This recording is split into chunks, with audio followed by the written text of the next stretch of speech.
Monday the 24th. I've been on the road since 7:30 this morning.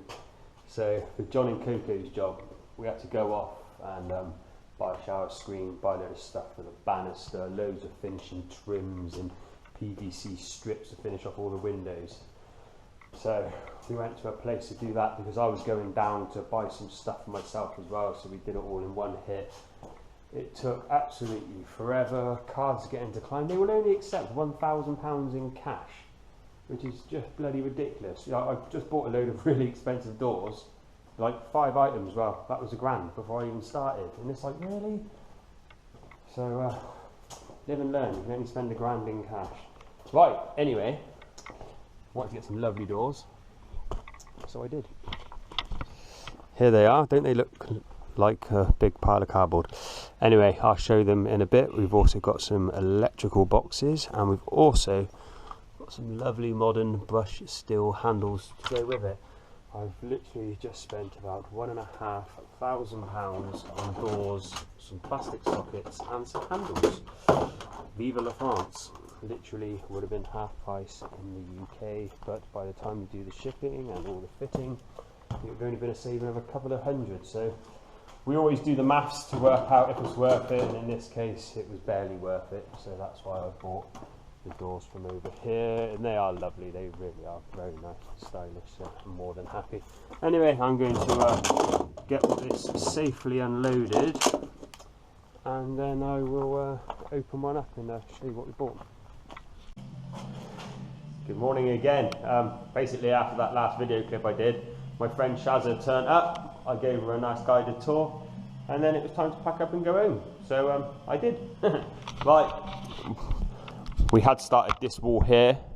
Obviously we've been filming quite a lot of metal work, so you've probably got the gist of it by now. So let's just do a before and after of this wall.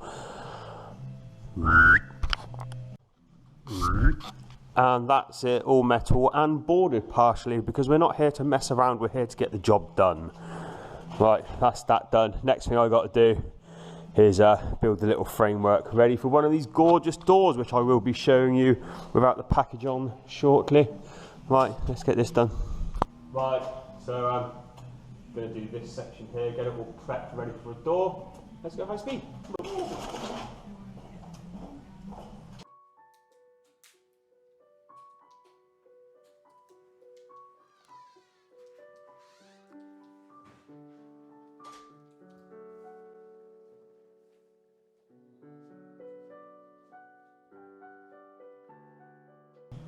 Right, I've just put this stud in with a bit of wood on that side for the door liner and the same on that side, and it works out at 9.15, which is exactly where we want it to be. So in theory I should just be able to offer the door in like that, bring it round and then fix it in. It should all pull tight on itself. That's the theory behind it, so we'll see how that goes later, but pretty much that's ready for the door.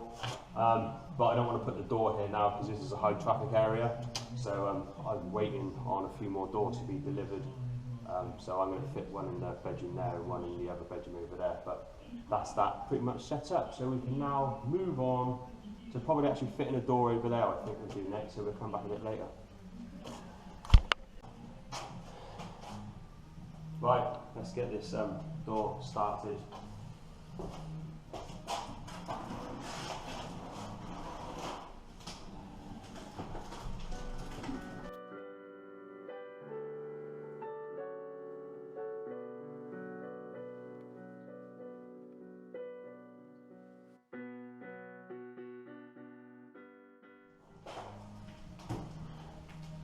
What's really important on the side of the doors, you normally get the key, so don't forget to take it off whilst you're unwrapping it.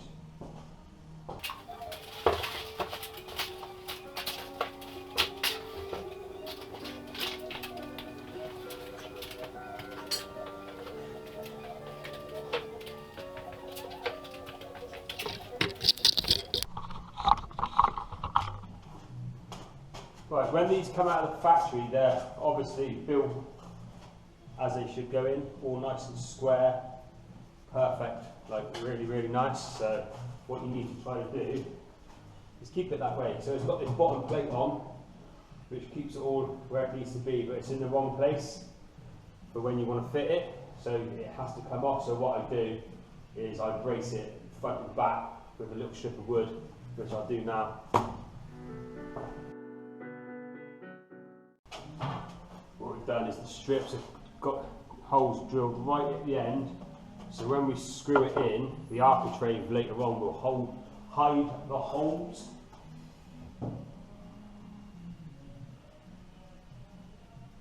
Right, I've just popped a bit of wood off the bottom. That's braced, so that means the door can't open up, so it keep it all nice and true. What I need to do now is go in the other room and just prep the wall ready for it. If you remember originally, because we were unsure of the door size openings, we left it framed out like this. We actually need an opening of 915 millimeters, approximately, or thereabouts. So what I'll quickly do is just set this stud perfectly plumb and fix it into place. Cut this bit of plasterboard out of the way with the head height already done, and then we'll offer the door in that way, and then this stud will slide into it. And just screw it all together and it will be as easy as that. It's a very painful process. Painless, not painful.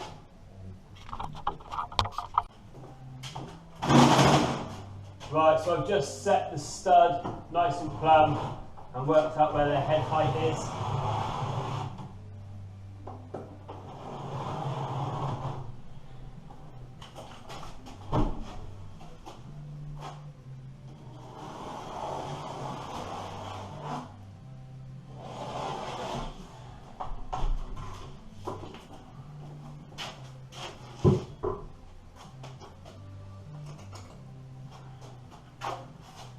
But when I read the instructions, they do it a slightly different way to some of the other doors that I've been supplied.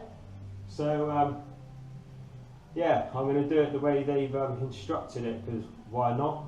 So I'll run through that with you in a second. So I'll just get everything set up and then we'll go back out to where the door is and I'll show you how we're going to do it.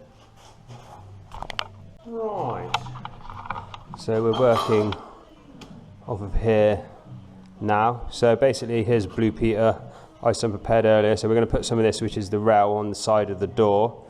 They go by the hinges, get screwed on, and then when you offer it up to the door, that slides onto the stud. Then obviously you can fix there and there and you get a good solid fix in. That's what they're saying. So I will make that happen in real life now. Right, I've marked out where the hinges are.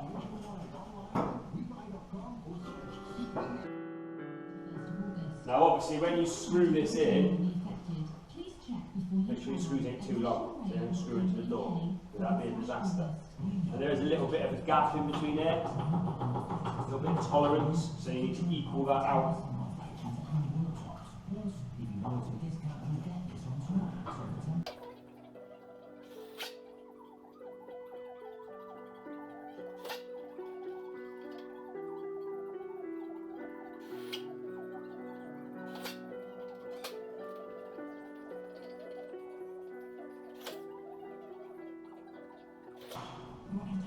Well, I'll just replicate that on the other side and then we'll put it in place.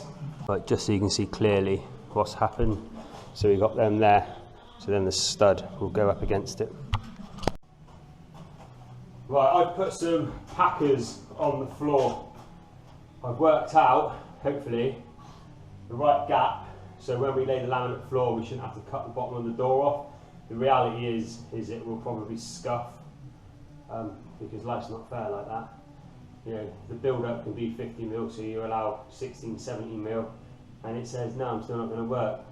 That's the building trade for you, but I'm at least trying, so I'll offer it into here first. I've just got to prise this plasterboard back a little bit, because it was already in situ, if you remember, from doing this wall. So I'll fight that a little bit, it won't be too big a deal, so let's crack on.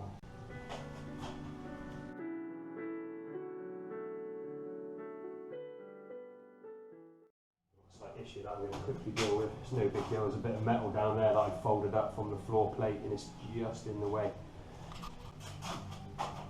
Right, literally all I've done is I've just moved the lower one up just slightly, just to miss it. No big deal.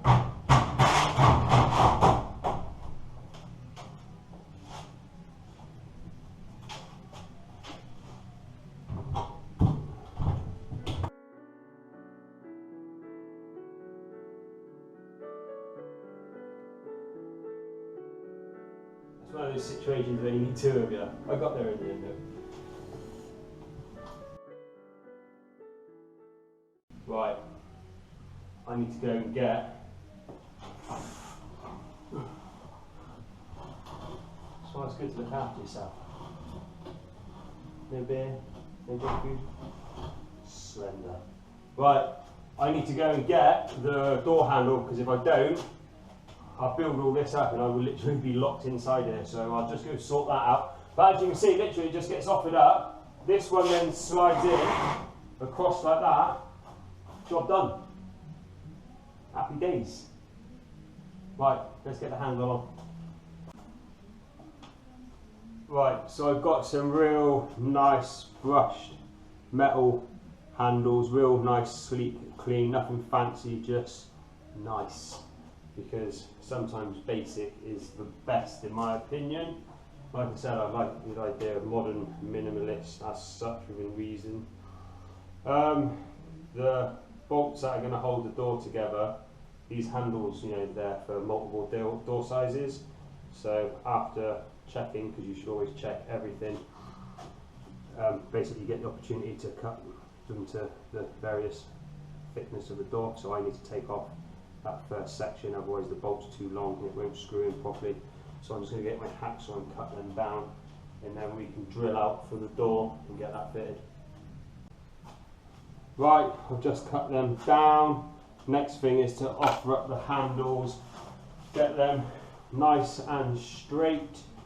You know, you can plumb them in, but the measurement from there to there is more important. Like obviously that is plumb, but you know, if it's on maybe an older house and you couldn't quite get it plumb, the measurement looks better to match that line.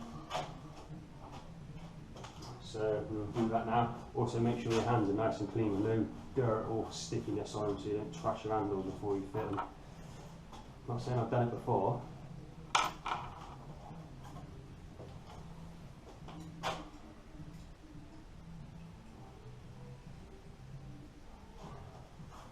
There's the other thing about coming and moving into a different country. Everything's different the way things are done. It's like you've really got to observe what you're doing to suss out the various things. So I worked out how to put that in without cutting it down or anything. There was just a grub screw there, which normally I'd associate with taking that handle on off, but it's actually to allow that to slot into its full length.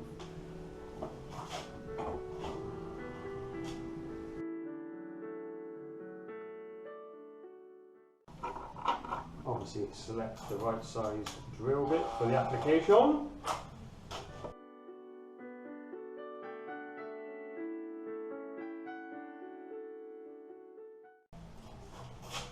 I only go halfway through, and you really do need to keep that at a 90-degree angle to the door so you're going in. So when you drill from the other side, they meet in the middle.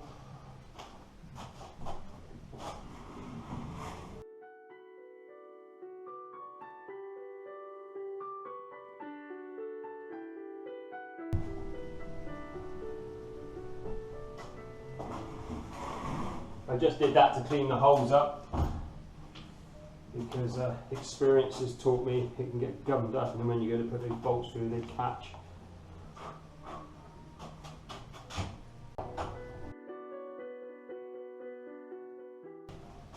Right, that's it. It's as simple as putting them through the hole, marrying them up and then screwing them together.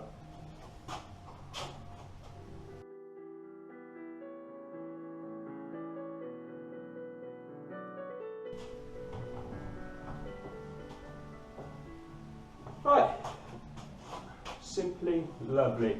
When I finish the screws off, I would put them dead vertical or dead horizontal. Finishing touches, things like that. Shows you're a professional, or at least that you care. Then you obviously test the door. It's closing very nice. Take these little pads. Got these little pads on, and that's what keeps it true inside the frame, so they need to come off.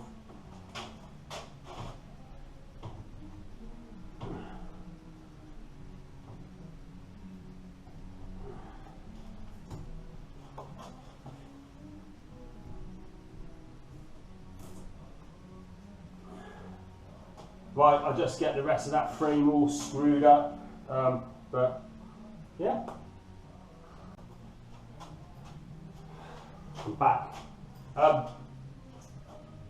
Because we can, and it shows on the plans, you know, for the door fixing to do it, it only works in certain applications, because on a lot of the framework you don't have the room here. Like, I have actually done another door before I did this one, I just didn't film it because I wanted to practice on that one and get it done.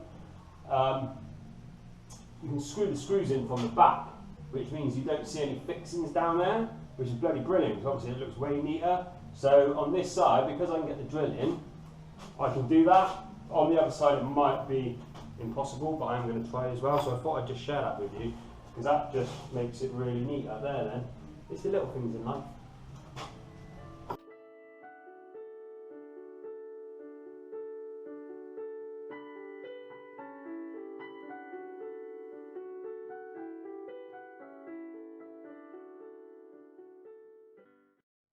Looks like I can do it, just...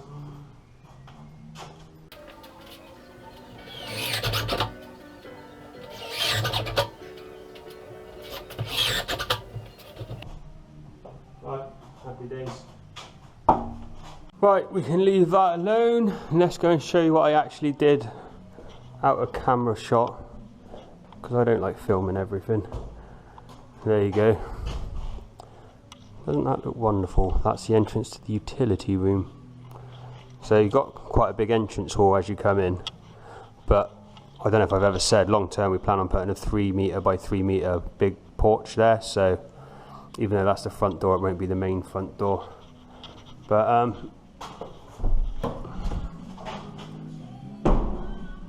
gonna have to put something on the floor to stop that banging, otherwise there's gonna be a hole quite quickly in the plasterboard. But lovely.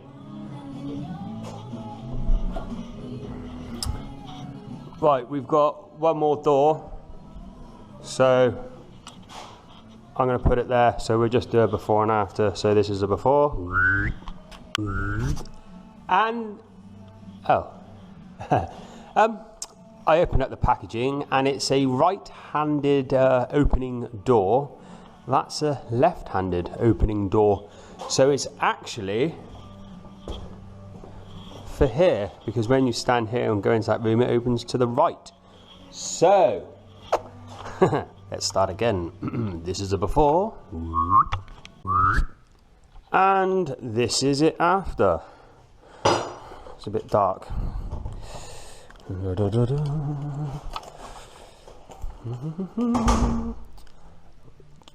Just look at that. Isn't that wonderful?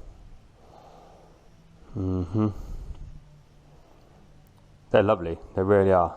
Bloody expensive, but really nice. Right, we've got Roy coming. Roy is the electrician. He's quite well known in our local area. He's a good bloke, does a good job, willing to work with you rather than against you, which is what you want. So basically what he allows you to do is run the cables with him, put everything in position. So obviously saves on labour costs, because obviously you're helping. I've already put a few sockets in where I could, just ready, because why not? I've got to start drilling up through the noggins. He will be here shortly, and if he doesn't mind being filmed, then we'll film a bit of the action. If he doesn't want to be filmed, then I'll show you what it looks like afterwards, which will effectively be loads of cable running through the walls, which will be extremely exciting to see. I really want it done. One of the main reasons I want the first fix in, for obvious reasons, it means I can close up a lot of the rooms, especially the bedrooms, which means we can really push on. But the electric shutters, if we can get them wired up so the shutters work, I'm going to feel a lot better about leaving my kit here. At the moment, I'm just not happy. If you remember, originally the old house that we knocked down was broken into, and neighbours wise, literally there's a neighbour right over there who can't see us, there's a neighbour there who can't see us. That's like an old walkway down there, like a randonnée, and then you're just into fields out the back, so if there's any dodgy buggers around, they could quite easily come over here, smash a window through, and then let themselves in, whereas bashing through shutters is a lot more difficult. So once we get the shutters up and running, I'm going to bring a lot of my, because obviously I've got loads of kit, so I'll bring a lot of my spare kit here, set that up here, so then when I come here to work, rather than have to keep unloading my kit out of the van each time, I'll already have kit here, which will be a lot more better. Right, ciao for now, and we'll come back when we're hopefully doing some electrics. You lucky folks, a webcam special. Do you like that piano music? I just selected some music from my library, started doing loads of editing, not really listening to the music, then it was like, oh, I personally find it makes me want to slip my wrist, that sort of music, but hey ho, I only have to watch this once or twice and then never again. Right, in my hand I've got the bill from Leroy Merlin, so all of those doors with the handles and the architrave kit totaled €1,595 and 55 centimes. Bloody expensive. The people that made them was Artens, and they're called Madrid 2s. It's actually the same manufacturer as the flooring that I bought for John and Coco's, if you watch John and Coco's videos, which I was really impressed with the quality of. And also it's probably going to be the same flooring that I'm going to put at our house as well, because it is a good product. Expensive, but you know, it's France, and good products over here don't come cheap. Shit products don't come cheap either, to be fair. Right, goodbye, see you in the next video.